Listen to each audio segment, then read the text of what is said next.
राधा चुपचाप कमरे के कोने में खड़ी है। वो बहुत डरी हुई है क्योंकि उसकी सौतेली माँ बिमला और सौतेली बहन पूजा एक डंडा लेकर उसको मारने के लिए आ रहे हैं। राधा दुर्गा माँ को पुकारने लगी, हे दुर्गा माँ मुझे बचाइए, मुझे बचाइए। कोई भी नहीं बचा सकता तुझे, आज तेरा खेल खत्म। दया कीजिए, मुझे छोड़ दीजिए, मैंने आप लोगों का क्या बिगाड़ा है? आखिर मेरी गलती क्या है? तू मनहूस है, तूने जन्म लिया यही तेरी गलती है। माँ देख क्या रही हो, मारो इसको। बिमला राधा को मारना शुरू करती है और कुछ देर तक बिना रुके मारती ही जाती है। राधा के सर पर चोट लग जाती है और खून बहने लगता है। ये देखकर पूजा बहुत खुश होती है। ये हुई ना बात, डायन को अच्छा सबक मिला। तूने बिल्कुल सही कहा पूजा, इसके साथ तो ऐसा ही होना चाहिए। अब चल कमरे में जाकर आराम करते हैं। पूजा और बिमला के जाने के बाद राधा बहुत रोती है। उसके कमरे में एक दुर्गा माँ की मूर्ति है। राधा मूर्ति के पास जाती है और रोते हुए दुर्गा माँ से इंसाफ मांगने लगती है। हे माँ, ये लोग रोज मुझे मारते हैं, गाली गलौज करते हैं, मैं बस सब कुछ चुपचाप सह रही हूँ। आप कुछ कीजिए माँ, मुझे इस नरक से बचा लीजिए, ये लोग मुझे मार डालेंगे। राधा एक भोली भाली लड़की है। वो दुर्गा माँ की बहुत बड़ी भक्त है। राधा की माँ ने ही राधा को दुर्गा माँ की पूजा करना सिखाया था। राधा जब 5 साल की थी तब उसकी माँ एक बीमारी के कारण चल बसी। उसके बाद राधा के पिता ने दूसरी शादी की और पूजा का जन्म हुआ। फिर राधा के पिता भी गुजर गए। बिमला और पूजा राधा से घर का सारा काम करवाती है और बात बात पर मारती है। राधा बस दुर्गा माँ के पास जाकर रोती है। दुर्गा माँ के प्रति राधा को बहुत श्रद्धा है। वो दुर्गा माँ को ही अपनी असली माँ मानती है। वो रोज सुबह नदी में नहाने जाती है और आते वक्त पेड़ से फूल तोड़ कर लाती है दुर्गा माँ की पूजा के लिए। घर लौटकर पहले दुर्गा माँ की मूर्ति को फूलों से सजा देती है और माँ को कुछ फल चढ़ाती है। पूरे मन से माँ की पूजा करने के बाद ही वो खुद कुछ खाती है। अगले दिन सुबह राधा नदी स्नान के लिए निकल ही रही थी कि उसी वक्त, अरे रुक रुक, सुबह सुबह कहाँ जा रही है? नदी में स्नान करने जा रही हूँ माँ, नहाने के बाद फूल तोड़ लाऊंगी और उससे दुर्गा माँ की पूजा करूंगी। बड़ी आई दुर्गा माँ की भक्त, तुझे अभी कहीं जाने की जरूरत नहीं है, तू रसोई जा और हमारे लिए खाना बना। मगर दुर्गा माँ को फूल दिए बिना मैं दिन की शुरुआत कैसे करूँ? मुझे जाने दो, मैं जल्दी लौट आऊंगी। जबान लड़ाती है, रुक कल मुही, तुझे अभी मजा चखाती हूँ। बिमला फिर से राधा को मारती है। मार खाने के बाद राधा उन लोगों के लिए खाना बना देती है। फिर नदी में स्नान करने के लिए चली जाती है और घर लौटकर दुर्गा माँ को फूल चढ़ाती है और जोर जोर से रोने लगती है। मुझे माफ कर दो माँ, आज आपकी पूजा में देर हो गई, मुझे माफ कर दो। राधा दुर्गा माँ के सामने जमीन पर सर पटक के रोती रहती है। इतने में दुर्गा माँ के हाथ से एक फूल गिरते हुए राधा के हाथों का स्पर्श करता है। राधा चौंक जाती है और वो फूल अपने हाथों से उठाती है। हे माँ, आपने मुझे संकेत दिया, मैं धन्य हो गई माँ, मैं धन्य हो गई। राधा बेटी, तेरी भक्ति से मैं प्रसन्न हूँ। तू सच्चे मन से मेरी पूजा करती है, तो चिंता मत कर बेटी, मैं हमेशा तेरे साथ हूँ। राधा बहुत खुश हुई। पहली बार दुर्गा माँ ने राधा से बात की। राधा की भक्ति से दुर्गा माँ खुश है। राधा का सारा दुख दर्द एक ही पल में गायब हो गया। लेकिन उसी वक्त उधर बिमला और पूजा अपने कमरे में कुछ और ही प्लान बना रहे थे। ये मनहूस राधा तो कुछ काम की नहीं है, घर का काम तो करती नहीं है, दिन भर बस दुर्गा माँ की मूर्ति के सामने बैठी रहती है। इसका कुछ करना पड़ेगा। हाँ माँ, मेरे पास एक जबरदस्त प्लान है, क्यों ना राधा को अनाथ आश्रम भेज दिया जाए। वाह बेटी, ये तो तूने बड़ी अच्छी बात करी है, तू तो बहुत ही चालाक है। आखिर बेटी किसकी हूँ? वो बात तो है।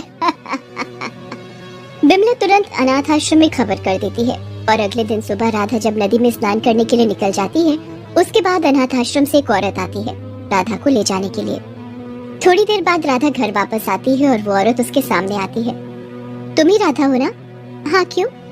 मैं तुमको ले जाने आई हूँ, चलो मेरे साथ। मतलब कहाँ चलना है? अनाथ आश्रम? मैं भला अनाथ आश्रम क्यों जाऊँ? ये मेरा घर है, मैं कहीं नहीं जाऊंगी। बिमला राधा का हाथ पकड़कर जबरदस्ती करने लगती है। राधा जोर जोर से दुर्गा माँ को बुलाने लगती है। दुर्गा माँ, मुझे बचाइए, मुझे बचाइए दुर्गा माँ।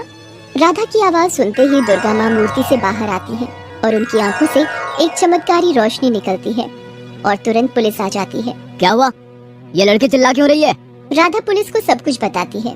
सब कुछ सुनने के बाद पुलिस अफसर बोलते हैं, जबरदस्ती तुम इस मासूम लड़की को अनाथ आश्रम भेजना चाहती हो, ये कानून के खिलाफ है, चलो थाने चलो। पुलिस बिमला और पूजा को उठाकर ले जाती है। राधा को मुक्ति तो मिल जाती है, मगर कुछ ही वक्त के लिए। कुछ ही देर में उन दोनों को जमानत मिल जाती है। बिमला और पूजा घर चली आती हैं गुस्से में लाल होकर।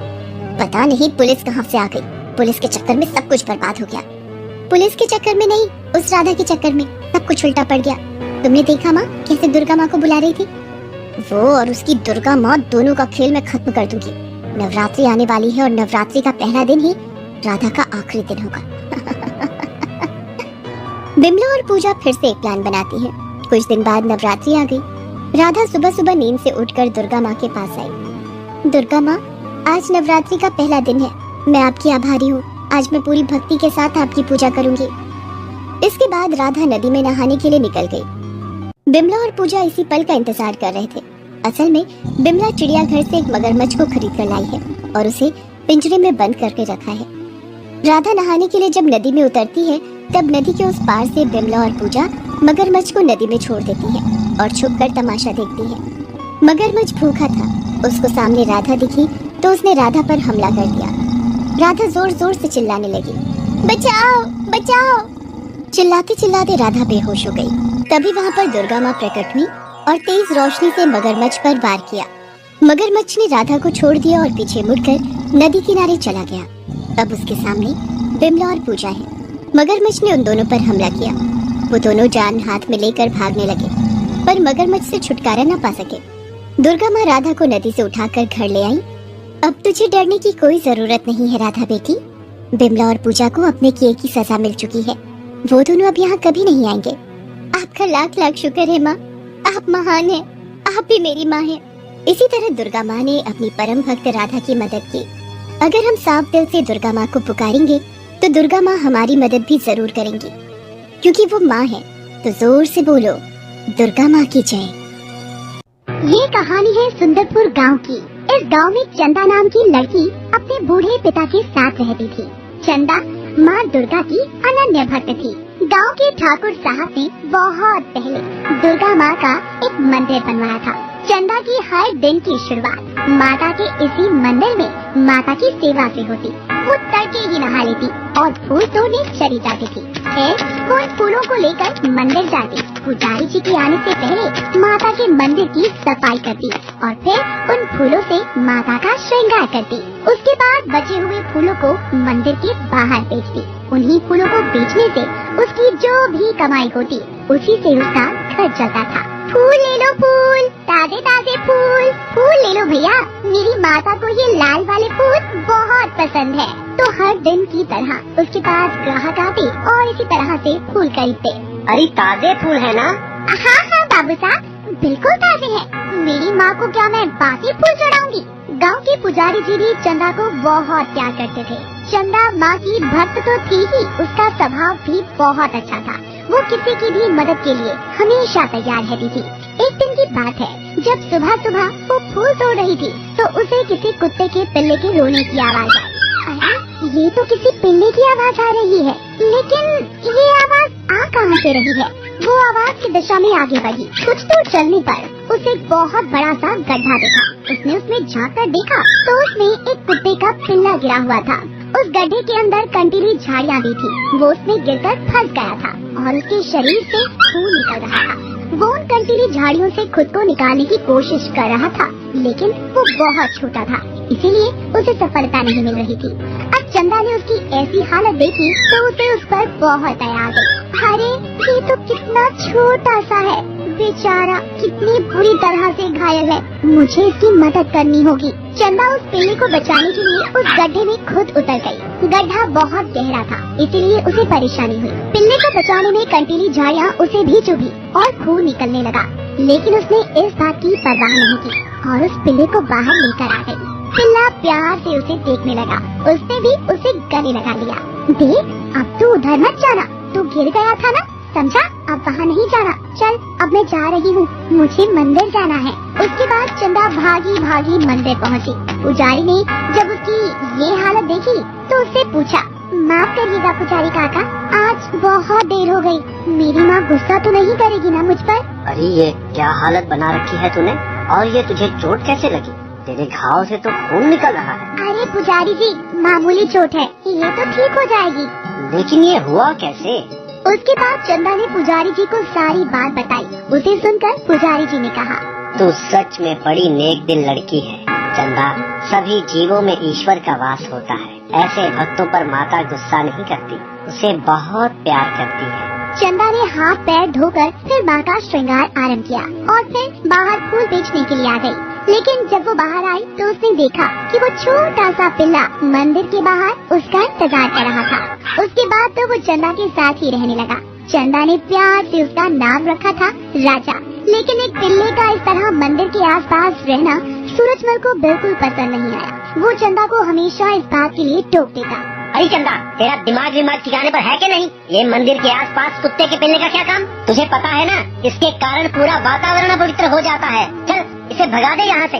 सूरजमल काका, ये कैसी बात कह रहे हैं आप? पुजारी काका तो कहते हैं कि हर जीव में ईश्वर होता है। वैसे भी ये मंदिर में कहाँ जाता है? ये बेचारा तो यहाँ बाहर ही बैठा रहता है। सूरजमल चंदा से बहुत चिढ़ता था। उसका सबसे बड़ा कारण था कि चंदा को सभी बहुत प्यार करते थे और उसकी फूलों की दुकान बहुत चलती थी। सूरजमल भी पूजा की सामग्री और फूलों को बेचने का काम करता था, लेकिन उसका व्यवहार बिल्कुल अच्छा नहीं था। अरे भाई, थोड़ा कम कर दो। तुम्हारी बगल में ही तो चंदा फूल बेचती है, वो तो इतने महंगे फूल नहीं बेचती। अरे लेना है तो लो, नहीं तो चलते बनो। सुबह सुबह दिमाग की दही कर देते हो। सूरजमल अपनी दुकान पर घटिया सामान भी रखता था। यही नहीं, वो बासी फूल भी ग्राहकों को बेच देता। चंदा ने भी उसे कई बार इस बात के लिए टोका तो वो उससे कहता, तू अपने काम से काम रख, मेरे काम में टांग मत अड़ा। मैं बासी फूल बेचूं या ताजे, ये मेरी मर्जी है। सूरजमल को चंदा अपने रास्ते का कांटा लगती थी। वो किसी तरह उसे वहाँ से भगाना चाहता था। उसने चंदा द्वारा मंदिर के आसपास पिल्ले को रखने की शिकायत पुजारी जी से भी की, लेकिन उल्टा पुजारी ने ही उसे छिड़क दिया। उसे बहुत बुरा लगा। पता नहीं उस चुड़ैल ने सब पर क्या जादू कर दिया है। सभी उसी की भाषा बोलते हैं, लेकिन सबका दिन आता है, मेरा भी आएगा। फिर मैं बताऊंगा उस 2 टके की लड़की चंदा को। सूरजमल किसी भी युक्ति से चंदा को सबकी नजरों में गिराना चाहता था, लेकिन उसे कोई मौका ही नहीं मिलता था। इस बीच नवरात्रि नजदीक आ गई, लेकिन नवरात्रि के 3 दिन पहले की घटना है। सुबह सुबह मंदिर की सफाई करने के बाद जब चंदा माता के श्रृंगार के लिए तैयारियां कर रही थी, तभी उसकी नजर माता की मूर्ति की तरफ गई। मूर्ति अपने स्थान पर थी ही नहीं। अरे माँ की मूर्ति कहाँ गई? हे भगवान, ये अनर्थ कहाँ से हो गया? मेरी माँ की मूर्ति कहाँ चली गई? थोड़ी देर में पुजारी जी भी आ गए। चंदा ने रोते रोते माँ की मूर्ति के गायब होने की बात पुजारी जी को बताई। इस बात को सुनकर जैसे हड़कंप मच गया। सभी लोग इसे अपशकुन के तौर पर देखने लग गए और उधर सूरजमल भी घड़ियाली आंसू बहाता हुआ वहाँ आया और अरे ये तो अनर्थ हो गया। अरे माता की मूर्ति गायब हो गई रे। अरे सोने की मूर्ति थी, वो लाखों की थी। कितनी श्रद्धा थी लोगों की माता में। अरे किसने किया ये दुष्कर्म? अरे किसने की माता की मूर्ति की चोरी? कीड़े पड़ेंगे कीड़े, उसे देखना। हाय हाय, मुझसे तो ये दुख बर्दाश्त ही नहीं हो रहा। धीरज रखो सूरजमल, धीरज रखो। क्या धीरज रखूं पुजारी जी, क्या धीरज रखूं? एक भक्त की माता को कोई चोर उठा ले गया और आप धीरज रखने की बात कर रहे हैं। आए, कौन है वो चोर, कौन है? मंदिर में आए सारे भक्त चंचल हो गए थे। किसी को कुछ समझ ही नहीं आ रहा था कि ये कैसे हुआ। उधर सूरजमल घड़ियाली आंसू बहाते हुए चंदा पर इसका इल्जाम लगा रहा था। मैं आपसे क्षमा चाहता हूँ पुजारी जी, लेकिन मुझे तो लगता है कि इस चोरी में ना चंदा का हाथ है। अरे वही तो आपसे पहले मंदिर आती है, क्या पता उसने किसी लालच में आकर ये किया हो। ये तुम कैसी बातें कर रहे हो? चंदा बिटिया को सारा गांव जानता है, वो माँ की बहुत बड़ी भक्त है, वो कभी ऐसा नहीं कर सकती। पर भक्तों की भी तो कुछ जरूरतें होती है ना पुजारी जी। आप किसी को ऐसे निर्दोष कैसे कह सकते हैं? आप इसी समय पुलिस को बुलाएं या ठाकुर साहब को। अरे ये मूर्ति उन्होंने ही तो स्थापित की थी ना, उन्हें भी तो इस चोरी का पता लगना चाहिए। हाँ, ठाकुर साहब को तो बताना ही होगा। ठाकुर साहब को जब इस बात का पता लगा तो वो बहुत चिंतित हुए। वो खुद भी अपनी पोती के साथ नवरात्रि में मंदिर आने की सोच रहे थे। वो उसी समय अपनी पोती, जो बेचारी जन्म से देख नहीं सकती थी, उसे लेकर मंदिर पहुँचे। सूरजमल ने उन्हें देखा तो ठाकुर साहब, अनर्थ हो गया ठाकुर साहब, माता की मूर्ति गायब है। अब हम भक्तों का क्या होगा? लेकिन ये सब हुआ कैसे? सबसे पहले ये किसने देखा कि माता की मूर्ति यहाँ नहीं है? ठाकुर साहब, मैंने ही देखा, मैं ही सबसे पहले मंदिर आती हूँ। तब तो तुम भी संदेह के घेरे में हो चंदा। ठाकुर साहब, छोटा मुंह बड़ी बात। लेकिन पुजारी जी ये मानने को तैयार ही नहीं है। सच सच बताओ कि माता की मूर्ति कहाँ है। तुम सच बता दो, मैं तुम्हें कुछ नहीं कहूँगा, नहीं तो पुलिस को बुलाऊंगा मैं। ठाकुर साहब की बात सुनकर चंदा रोने लगी। ये आप क्या कह रहे हैं ठाकुर साहब? कोई भला अपनी माँ की मूर्ति चोरी करेगा? वो माँ है, मेरी माँ। हर दिन मैं उन्हें तैयार करती हूँ, उन्हें सजाती हूँ, संवारती हूँ। नवरात्रि में पूरे 9 दिन उपवास करके सिर्फ गंगा जल पीकर मैं उनकी सेवा करती हूँ। मैं अपनी माँ की मूर्ति क्यों चोरी करूँगी? उनकी मूर्त तो मेरे हृदय में बसी हुई है। देख लड़की, ये सब नाटक बंद कर और सच सच बता दे कहाँ है माँ की मूर्ति, नहीं तो तुम्हें पुलिस लेकर जाएगी और डंडे मार कर तुमसे सच उगलवाएगी। चंदा ने ये बात सुनी तो उसने अपनी आंखें बंद की और माता का ध्यान करके कहने लगी, माँ, मैंने सच्ची मन से तुम्हारी सेवा की है, लेकिन देख आज मुझ पर कैसे आक्षेप लग रहे हैं। मेरी मदद कर माँ, मेरी मदद कर। अरे बंद कर ये सब नाटक। बड़ी आई माँ से मदद मांगने वाली, तेरे जैसी चोरनी की माता मदद नहीं करती। लेकिन उसी समय एक अजीब घटना घटी। हमेशा मंदिर के बाहर खड़ा रहने वाला उसका पिल्ला राजा मंदिर में भागता हुआ आया और सूरजमल की ओर देखकर भौंकने लगा। अरे हट, दूर हट, चल चल भाग यहाँ से, नहीं तो मार मार के तेरा मुंह तोड़ दूंगा। चल चल। लेकिन राजा ने भौंकना नहीं छोड़ा और इस बार वो ठाकुर साहब के पास गया और उसे खींच कर ले जाने लगा। अरे ये मुझे कहाँ ले जाना चाहता है? सभी लोग राजा के पीछे पीछे गए। राजा उन्हें मंदिर के पीछे ले गया और एक जगह जाकर जमीन को सूंघने लगा और भौंकने लगा। ठाकुर साहब ने तुरंत ही वहाँ खुदाई करवाई। माता की मूर्ति उन्हें वही मिल गई। उसके बाद राजा फिर से सूरजमल के पास जाकर भौंकने लगा। सभी को सच्चाई का पता लग गया। सूरजमल, सब कुछ सच सच बताओ, नहीं तो तुम्हें पुलिस के हवाले कर दूंगा। सूरजमल ने अपनी गलती स्वीकार कर ली और उसके बाद ठाकुर साहब मूर्ति को लेकर मंदिर के अंदर गए। चंदा अभी भी आंखें बंद कर माता का ध्यान कर रही थी। ठाकुर साहब उसकी भक्ति को देखकर चकित रह गए। बेटी चंदा, तेरी माँ ने तेरी पुकार सुन ली, हमें सब पता चल गया है। बेटी, ये मेरी पोती है, किसी बीमारी के कारण इसकी आँख की रोशनी चली गई। तू माँ से प्रार्थना करना प्रार्थना इसके लिए, क्या पता माँ चमत्कार कर दे, क्योंकि वो तेरी सुनती है। चंदा ने अपनी आंखें बंद कर प्रार्थना शुरू कर दी। थोड़ी देर बाद फिर से चमत्कार हुआ और माता ने ठाकुर की पोती की आंखों की रोशनी लौटा दी। सूरजमल ने भी चंदा से माफी मांगी। पूरा गांव चंदा की भक्ति और भक्ति की शक्ति देखकर माता की जय जयकार कर रहा था।